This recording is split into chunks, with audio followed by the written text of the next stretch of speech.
नमस्कार मित्रांनो.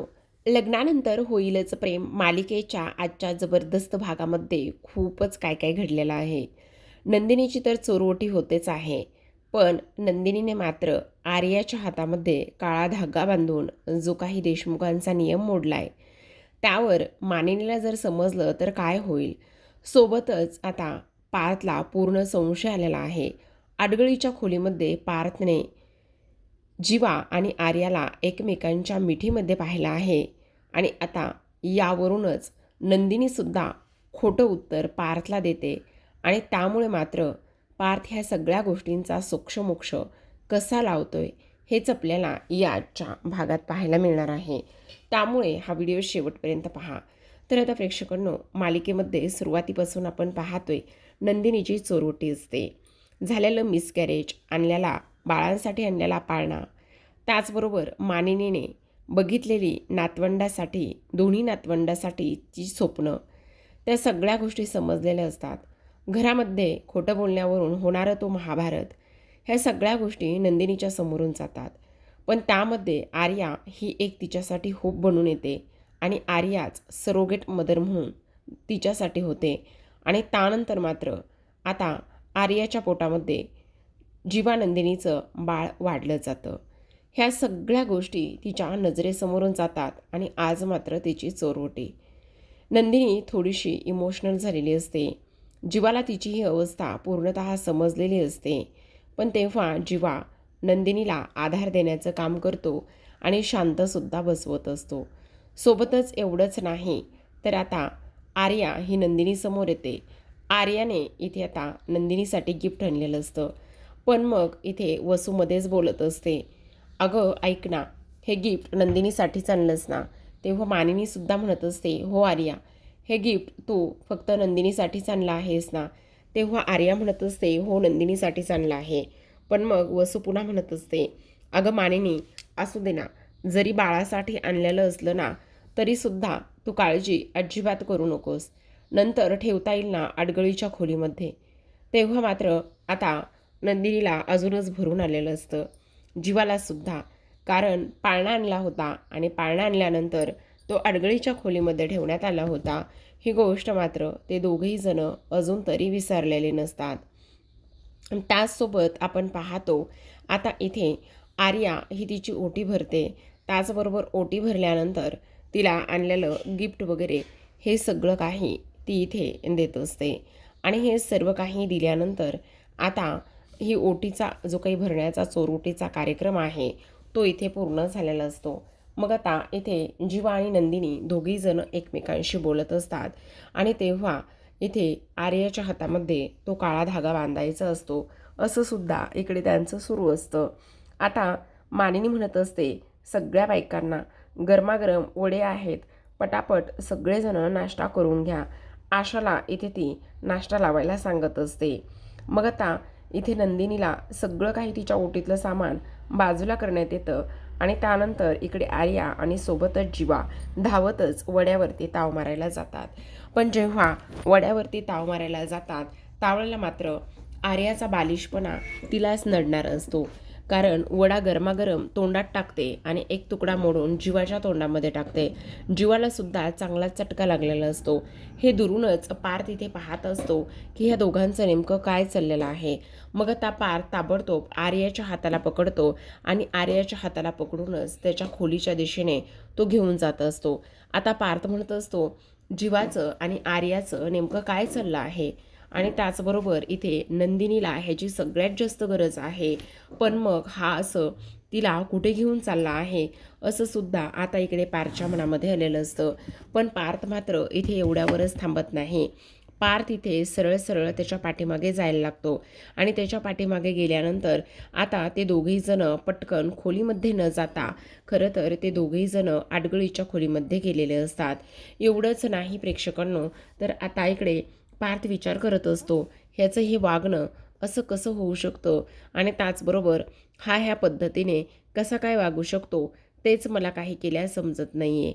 आणि सोबतच हा इकडे आडगळीच्या खोलीमध्ये का बरं गेला आहे हे सुद्धा समजत नाही.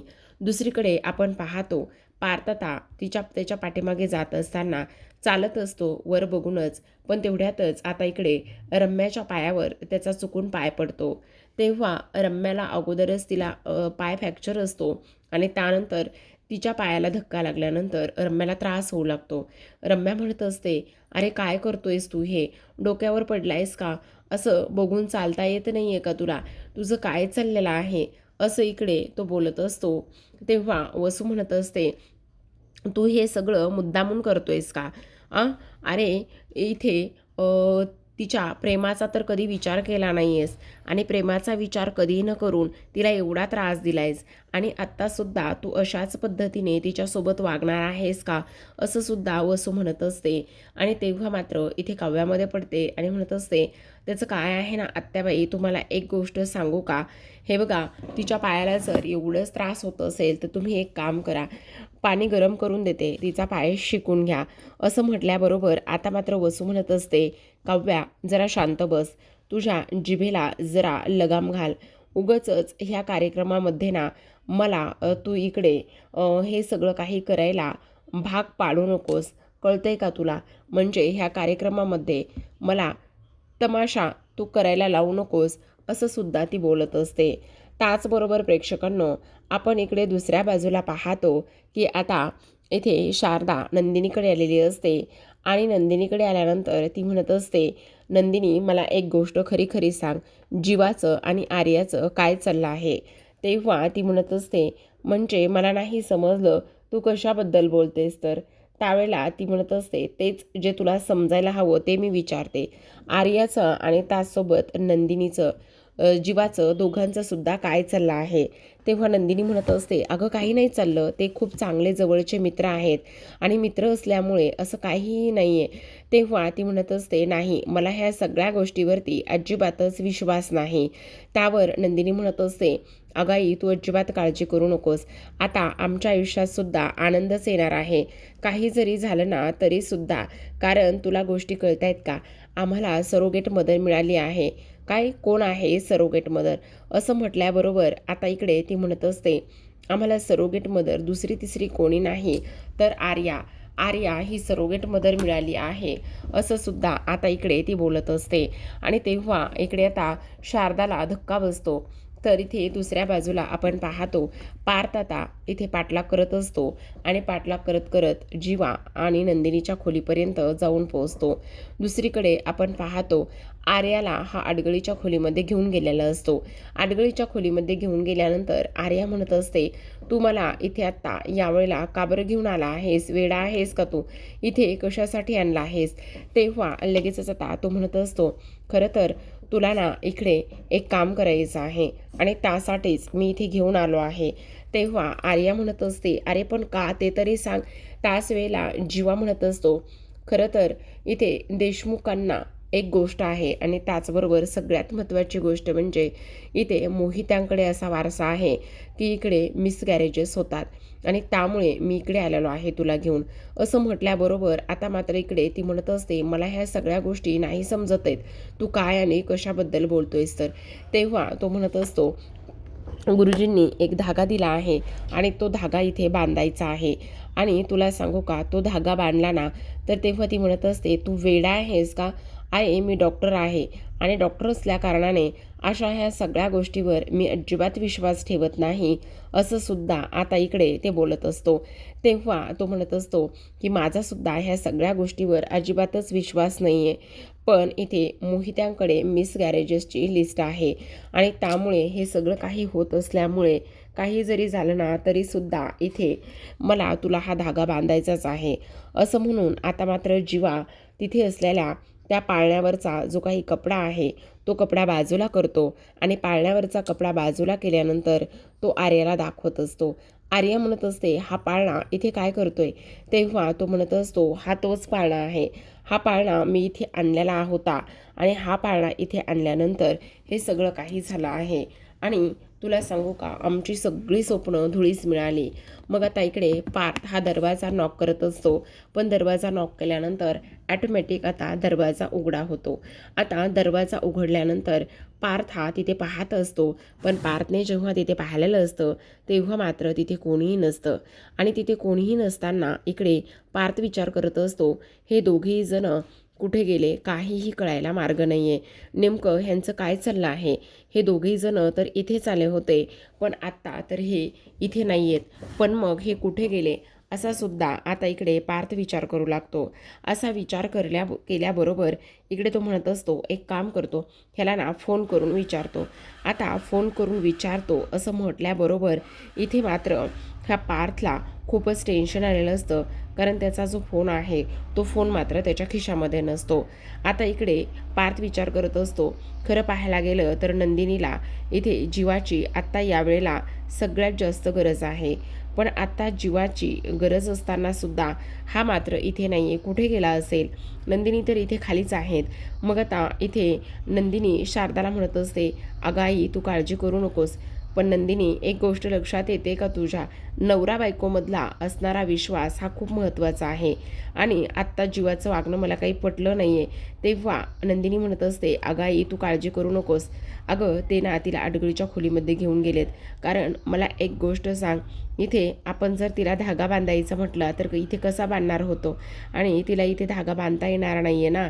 आणि तोच सुरक्षा कवचवाला धागा जो गुरुजींनी दिला होता तो धागा बांधायचा आहे. त्यामुळे जे जीवा आहेत ना ते जीवा इकडे तिला अडगळीच्या खोलीमध्ये घेऊन गेले आहेत. त्यामुळे आई तू अजिबात काळजी करू नकोस. सगळं काही व्यवस्थित होणार आहे. आणि आता आमच्या आयुष्यामध्ये सुद्धा भरभरून असा आनंदसुद्धा येणार आहे, असं इकडे आता ती बोलत असते. आई मला सुद्धा अडगळीच्या खोलीमध्ये जावं लागणार आहे, कारण धागा बांधायचा आहे ना, म्हणून मला तिकडे जावं लागणार आहे, असं सुद्धा आता इकडे ती बोलत असते. पण शारदा मात्र नंदिनीचा हात पकडते आणि म्हणत असते, नंदिनी मला एक गोष्ट सांग, ह्या सगळ्या गोष्टींचा तू विचार करून हे सगळं काही करतेस ना. तेव्हा नंदिनी म्हणत असते, हो आई असं काय करतेस, मी सगळ्या गोष्टींचा विचार केला आहे आणि सगळ्या गोष्टींचा विचार करूनच हे सगळं काही व्यवस्थित करते. तुला काळजी करण्याची काही गरज नाही, असं सुद्धा आता इथे नंदिनी शारदाला बोलत असते आणि तिथून निघून जाते. आता ती तर तिथून निघून जाते, पण इकडे दुसऱ्या बाजूला मात्र तो पाळणा पाहिल्यानंतर जीवाला रडायला येतं. आणि रडायला आल्याबरोबर समोर उभ्या असलेल्या आर्याला तो घट्ट मिठी मारतो. तेवढ्यातच नंदिनी आलेली असते आणि नंदिनी आल्याबरोबर म्हणत असते, जीवा काय झालं. तेवढ्यातच आता इकडे आर्या म्हणत असते, मी सांगते काय झालं ते. अगं हा पाळणा बघितला आणि हा पाळणा बघितल्यानंतर त्याने ना मला सगळी काही हिस्ट्री सांगितली त्या पाळण्याची, आणि म्हणून तो थोडासा इमोशनल झाला, बस एवढंच, याच्या पलीकडे काही नाही. तेव्हा नंदिनी आता जीवाला शांत करते आणि समजावत असते आणि म्हणत असते, जीवा हे बघा असं काय करताय, आता आपल्या आयुष्यामध्ये आनंद येणार आहे ना, मग तुम्हाला ह्या सगळ्या गोष्टीचं दुःख करत बसण्याची काही गरज नाही आहे. प्लीज एवढं रडू नका बरं. तेव्हा तो म्हणत असतो, हो नंदिनी कळतंय मला, मी नाही रडणार आहे. असं म्हटल्याबरोबर आता ती म्हणत असते, आता आपण हे जे काही काम करायला इथे आलेलो आहोत ना, ते काम करायचं का. तेव्हा आर्या म्हणत असते, हो अगं पण नंदिनी ह्या सगळ्या गोष्टीची काय गरज आहे. तेव्हा नंदिनी म्हणत असते, गरज आहे आर्या, कारण आत्ता तुझ्या पोटामध्ये आमचं बाळ वाढणार आहे आणि तुझ्या पोटात आमचं बाळ वाढणार आहे, ह्याकरिता मला असं वाटतंय की ह्या सगळ्या गोष्टी करण्याची फार जास्त गरज आहे. असं म्हणून नंदिनी आता स्वतःच्या हातामध्ये असलेला तो गुरुजींनी मानिनीकडे दिलेला आणि मानिनीने तिच्या हातामध्ये बांधलेला तो सुरक्षा कवच धागा नंदिनी सोडते आणि त्यानंतर आर्याच्या हातामध्ये बांधायला लागलेली असते. तिला ते सगळं काही आठवतं, कशा पद्धतीने इथे नंदिनीने बांधला होता, मानिनीने इथे तिच्या हातात धागा बांधला होता, तिने काव्याच्या हातात बांधला आणि त्यानंतर आता मानिनीने सुद्धा सुनांचं रक्षण व्हावं ह्याकरिता जो काही धागा इथे तिच्या हातात बांधला होता, त्या सगळ्या गोष्टी आता नंदिनीला आठवू लागलेल्या असतात. पण आठवून मात्र काही उपयोग नसतो, कारण आता मात्र तो धागा इथे आर्याच्या हातामध्ये ती बांधणार असते. दुसरीकडे आता इथे आपण पाहतो, पार्थ त्याचा पूर्ण फोन शोधत असतो. त्याला बराच वेळ झालं पार्थला फोन काही सापडत नसतो, कारण जीवाला त्याला कॉल करायचा असतो की तो कुठे आहे. तेवढ्यातच काव्या पाठीमागून येते. काव्या जेव्हा येते त्यावेळेला लगेचच आता इथे पार्थ म्हणत असतो, काय करताय, घाबरलो ना मी. अहो घाबरायला काय झाले, काय झालं तुम्हाला, काय झालं, काही नाही, माझा फोन सापडत नाही, तो फोन शोधतोय. तेव्हा ती म्हणत असते, फोन शोधताय काय हे देशमुख? अहो फोन तुमचा तुमच्या उशीखालीच होता ना. असं म्हणून पार्थ पटकन तो फोन घेतो आणि फोन केल्यानंतर आता इकडे काव्या म्हणते, सगळं काही ठीक आहे ना पार्थ? तेव्हा पार्थ म्हणत असतो, नाही ठीक आहे, मला तुम्हाला काहीतरी सांगायचंय. तेवढ्यातच मानिनीने काव्याला आवाज दिलेला असतो. तेव्हा काव्या म्हणत असते, मी आलेच, मला आई बोलवत आहेत, असं म्हणून ती तर आता निघून जाते. ती निघून गेल्यानंतर पार्थला त्याच्या प्रश्नाचं उत्तर मात्र अजून तरी मिळालेलं नसतं. आता इकडे दुसऱ्या बाजूला नंदिनी म्हणत असते, खरं सांगू का आर्या, तू काळजी करू नकोस. ह्या पाळण्यामध्ये जेव्हा बाळ येईल ना, तेव्हा ह्या पाळण्यामध्ये बाळ घालताना मी पहिला मान तुलाच देणार आहे. आणि जेव्हा आता आपल्या दोघांचा अंश ह्या जगात येणार आहे, तुम्हाला काळजी वगैरे करण्याची काही गरज नाही आहे. आणि प्लीज आता वाईटसुद्धा वाटून अजिबातच तुम्ही घेऊ नका, असं सुद्धा नंदिनी स्पष्टपणे बोलत असते. आता हे सगळं काही बोलल्यानंतर जीवा म्हणत असतो, हो नंदिनी, तू माझ्याबरोबर आहेस ना? तेव्हा नंदिनी म्हणत असते, हो, ह्या चकाचक बाईचा तुम्हाला इथे शब्द आहे की लवकरच आपल्या आयुष्यामध्ये आपलं बाळ दोघांचं सुद्धा येणार आहे. असं म्हटल्याबरोबर आता आर्या म्हणत असते, बरं ऐक ना नंदिनी, ज्या कामासाठी आलो होतो ते काम पटकन करून घ्यायचं का? म्हणजे हो, कसं आहे ना, तू इथे तुझी चोरवटी आहे आणि तुझी चोरवटी असल्या कारणाने तू जर बाहेर नसलीस तर उगाचच इतरांना संशय यायला नको. तेव्हा ती म्हणत असते, हो अगदी बरोबर बोलतेस तू. आणि असं बोलल्याबरोबर ती पटकन आता लगेचच आर्याच्या हातामध्ये जो काही धागा आहे तो ती बांधून देत असते. आणि तेव्हा ती आर्याला म्हणत असते, ऐक ना आर्या, तुझा जो काही हात आहे ना, तो प्लीज हात थोडासा मागे करतेस का? म्हणजे जर तुझा हात थोडासा पाठी केलास ना, तर तुला मला धागा व्यवस्थित बांधता येईल. आणि तुला एक गोष्ट सांगू का, काही जरी झालं ना तरी हा जो काही धागा आहे ना, तो इथे कोणालाही दिसून देऊ नकोस. म्हणजे तुझ्या घड्याळाच्या खाली मी हा तुला धागा बांधून देते. मग आता नंदिनी तो धागा बांधायला लागलेली असते. धागा बांधत असताना जीवा मात्र रडत असतो. नंदिनी सुद्धा खूप इमोशनल झालेली असते. पण आर्याचे हे जे काही रंगढंग आहेत ते मात्र आता इथे दिसून सुद्धा येताना आपल्याला पाहायला दिसत आहेत. सोबतच प्रेक्षकांनो, एवढंच नाही तर मग आता इकडे दुसऱ्या बाजूला आपण पाहतो, इथे आर्याला तिचं बाळ, त्याचबरोबर तिचा नवरा, ह्या सगळ्या गोष्टी आठवू लागलेल्या असतात. तिने तिच्या बाळाबरोबर घालवलेले ते सगळे क्षण, सगळे दिवस इथे आता आठवू लागलेले असतात. आणि हे सगळं काही आठवत असताना आता मात्र ती वेगळ्या विचारामध्ये सुद्धा गेलेली असते.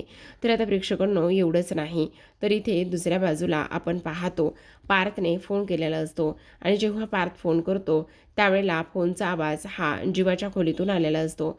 आता जीवाच्या खोलीतून आवाज आल्याबरोबर इथे पार्थ म्हणत असतो, बहुतेक जीवा त्याच्या खोलीमध्ये आला आहे. अगोदर तर तो खोलीमध्ये नव्हता, पण आत्ता तो खोलीमध्ये कदाचित रिटर्न आला असेल, असा विचार तो करतो. आणि त्यानंतर खोलीकडे जायला निघालेला असतो. पण तेवढ्यातच आता इकडे नंदिनी म्हणत असते, बरं एक काम करते, आपण सगळ्यांनीच एकत्र बाहेर जायला नको. जर आपण सगळेजण एकत्रच बाहेर गेलो ना तर सगळ्यांना संशय येईल. त्यामुळे आपण एक काम करूयात, एक एक जण बाहेर जाऊयात. अगोदर मी जाते. म्हणजे कसं आहे ना, चोरवटी आहे आणि चोरवटी असल्या कारणाने मी अगोदर बाहेर गेले तर कोणालाही संशय येणार नाही, असं सुद्धा आता इकडे ती बोलत असते. आता हे सगळं काही बोलल्यानंतर आपण पाहतो की इकडे पार्थ फोन लावत असतो आणि फोनचा आवाज हा खोलीमध्ये येत असतो. पण इकडे नंदिनी मात्र जेव्हा पार्थ खोलीमध्ये असतो त्यावेळेला नंदिनी तिथून बाहेर पडलेली असते. ते सुद्धा पार्थला काही समजलेलं नसतं की नंदिनी त्याच्या पाठीमागून त्याला क्रॉस करूनच निघून गेली आहे. आता इथे दुसऱ्या बाजूला आपण पाहतो, इकडे पार्थ हा कंटिन्यू आवाज देत असतो, जीवा, जीवा, नंदिनी तुम्ही आहात का? जीवा, जीवा आहेस का? पण आवाज मात्र काहीच येत नसतो. आता नंदिनी ही जवळपास खाली जाऊन पोहोचलेली असते. नंदिनी खाली जाऊन पोहोचल्यानंतर आता जीवा म्हणत असतो, नेमकं काय चाललेलं आहे? आणि त्याचबरोबर सगळ्यात महत्त्वाची गोष्ट म्हणजे की आत्ता इथे तर हे होतं, म्हणजे इथे तर हा जीवा, नंदिनी आणि त्याचबरोबर जीवा हे दोघी जण नाही आहेत. नेमकं काय सुरू आहे? मग आता तो बाहेर येतो आणि जेव्हा तो बाहेर येतो त्यावेळेला मात्र इथे आपल्याला असं पाहायला मिळतंय की आता लगेचच पार्थ हा जीवा आणि त्याचबरोबर आर्या ह्या दोघांना सुद्धा बाहेर पडताना पाहत असतो. आता ह्या दोघांना सुद्धा जेव्हा तो बाहेर पडताना पाहतो त्यावेळेला मात्र इथे त्याला खूपच मोठा धक्का बसतो. तो आता इथे विचार करत असतो की हे सगळं नेमकं काय आहे आणि त्याचबरोबर हे दोघे जण आडगळीच्या खोलीमध्ये नेमके काय करत होते. हे जीवाचं नेमकं काय चाललेलं आहे. तेव्हा पार्थला काव्या बोललेले ते सगळे शब्द आठवू लागतात की कशा पद्धतीने इथे काव्या म्हटली होती की आर्याच्या तर कोणीही प्रेमात पडेल, पण ती कोणाच्या तरी प्रेमात पडणं फार गरजेचं आहे. मग आता इथे पार्थ स्वतःच्या मनाला म्हणत असतो, म्हणजे हा जीवा आर्याच्या प्रेमात तर पडलाय की काय, हा नंदिनीला फसवतोय की काय, असे एक ना अनेक प्रश्न आता इकडे त्याच्या मनामध्ये येऊन गेलेले असतात. तर आता इकडे हे सगळं काही होत असताना मला काही जरी झालं ना तरी ह्या सगळ्या गोष्टींचा जाब विचारलाच पाहिजे, असं सुद्धा आता इकडे तो बोलू लागलेला असतो. तर आता प्रेक्षकांनो, पार्थ नेमकं सत्यापर्यंत जाऊन पोहोचेल का?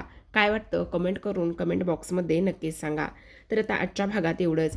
उद्याचा भाग पाहायचा असेल तर नक्की चॅनलला सबस्क्राईब करा, कारण उद्याच्या भागामध्ये आपल्याला असं पाहायला मिळतंय की आता इथे पार्थ जो आहे ना तो काव्यासोबत बोलत असतो.